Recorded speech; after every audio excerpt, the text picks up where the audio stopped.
This is recycled texture art for the Lucy Franklin Leopard artists and any artists who want to have fun creating.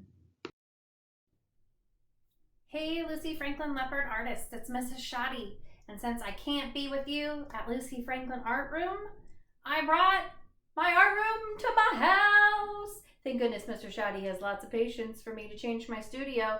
But today I have a really cool lesson to share with you, brought to you by Texture. Texture is how things feel, right? Like my shirt, it feels soft and smooth. And the concrete outside, it's bumpy and it's rough. And my table at my kitchen is cool and it's hard, but it's smooth. And textures are all around you. Textures are what make art more interesting and make it more realistic. So today, I'm going to show you how to create your own artwork and then use it as a texture rubbing. Now, texture rubbings, when you've been in the art room, have been those really cool plastic pieces, and you put the piece of paper on top and you color, and the really cool textures and images show up. But today, you're not going to use a texture plate, you're going to make your own texture plate. So, just to give you a quick preview of part of my project, this is my little texture turtle. You know I love turtles. And this texture turtle is created by me, and a little help from Amelia too. And I'm going to show you all of the step-by-step ways to create this amazingly fun work of art. The cool part is when you get done, you might have a whole bunch of pieces of artwork to display or even to send to others. The supplies that you're going to need for this project are recycled materials for building, such as your cereal boxes, boxes from your crackers, things that we have in our pantry and we don't have to go buy. We just can use them when we're done eating. You can use these boxes by breaking them open and laying them out flat, like I've done in the picture below here. And the great part is I've gotten to use these pieces of cardboard for all different kinds of projects around the house. I've been doing lots of painting and drawing on these boxes, acting like it's my paper. We've been doing lots of cutting and taping and gluing and building things. So this is a really great way to make any kind of recycled art. But you are going to need this thin cardboard for today. You're also going to need scissors, glue, paper, crayons.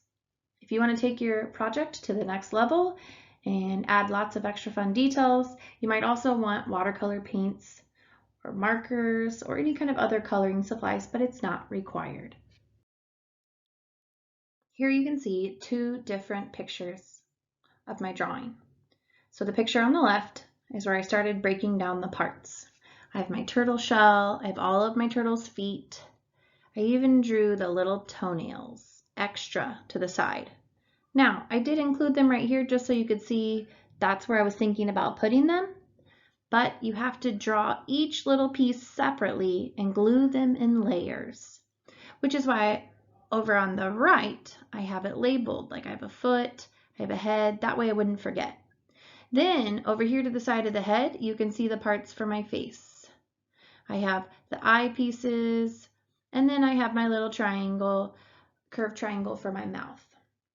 All the extra pieces right around in here are the different layers of my turtle shell. Keep in mind that you can continue to add more designs and pieces as you work. All right, now after you have all of your pieces cut out and before you start gluing, you're going to want to lay out all of your pieces like I've done here. They're not sitting on top of each other yet.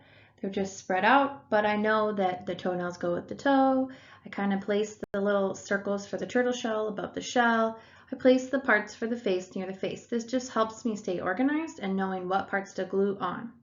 Because now you're going to need a blank piece of cardboard. Okay, so this is when you want to get another piece of your box and you're going to want to glue these parts on. So here you can see I've started gluing onto my flat cardboard piece. The first thing I glued on was the shell and the head. You know, make sure I had enough room. Then I worked on the feet. I would add each piece on. as you glue, normally at our class we say just a dot, not a lot. That's not the case today, guys. Today I want you to make sure that you use plenty of glue, which means I'm going to spread out a nice thin layer all over my pieces. And then I stick them on. You're going to notice that some of my turtle has the designs from my box on it, which is fine.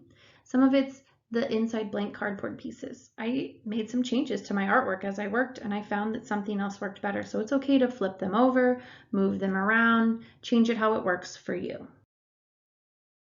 I'm almost done gluing, but what I'm showing you here is that after I was done gluing all of my parts I'd planned out, I started thinking my turtle needs some more cool designs. So I just picked up some scrap cardboard and randomly started cutting triangles and adding them on in different places. It's okay to add different layers. Now, the layers that I have the head and the shell is layer number 1. Then layer number 2 is when I glue something on top of that. So here on my shell design, I have layer number 2, and then I added one more layer number 3. I'm not sure that I would go more than 3 layers because it's really hard to make the texture rubbing work out if you do too many layers glued on top of each other. 1 to 3 is your best choices. Once your project has been all glued down, you want to give it 1 full day to dry. That way all the pieces of the cardboard are really well glued together before you start your texture rubbings. Here you can see that I have my turtle all glued together. I let him dry for the day, and I was trying some of the new texture rubbings. Here's my first try. I did this one with a brand new crown with a point. My second try went a lot better. I got out some of my old broken crayons that I could rub, and it just seemed to work easier. So if you have lots of little old broken guys, or you can peel the label off of your crayons, you'll be a lot more successful with your work. So here's how I do a texture rubbing once my turtle is all dry. I lay my piece of paper on top, and this takes 2 hands at all times. And now I'm going to be taking one of my old crayons, and I'm going to hold my paper down. Because if I just color, it won't work. I have to hold it down on one side, and then I can lay my crayon down, and I can mix my colors to make it more interesting. I'm trying to rub all the spaces to get all the parts of my turtle. Now when I go over this way, I'm moving my hand without letting the paper move, because I want to keep the paper down in the same spot so my whole turtle will come out. This could be a good time to recruit your brother or your sister or your mom or your dad to help out if you're having a hard time holding the paper down while you do your texture rubbing. Now, if you add lots of layers of colors, kind of makes it more interesting and more fun. This is also a really cool thing that you can go back in and you can add extra designs on top when you're done. You could even, should you like to watercolor paint like Mrs. Schotte, go back in and watercolor paint on top of this crayon, and it'll create what's called a wax resist painting, meaning that the watercolor jumps over the crayon and paints all around it. Here you can see the wax resist painting. My little artist Amelia is helping me out today. Your design doesn't have to be an animal. It can be anything you want to draw. A landscape, a portrait, or it could just be random shapes like I'm doing here. So on this one, I just grabbed a piece of cardboard and I just started drawing, kind of brainstorming, figuring out where I'm going.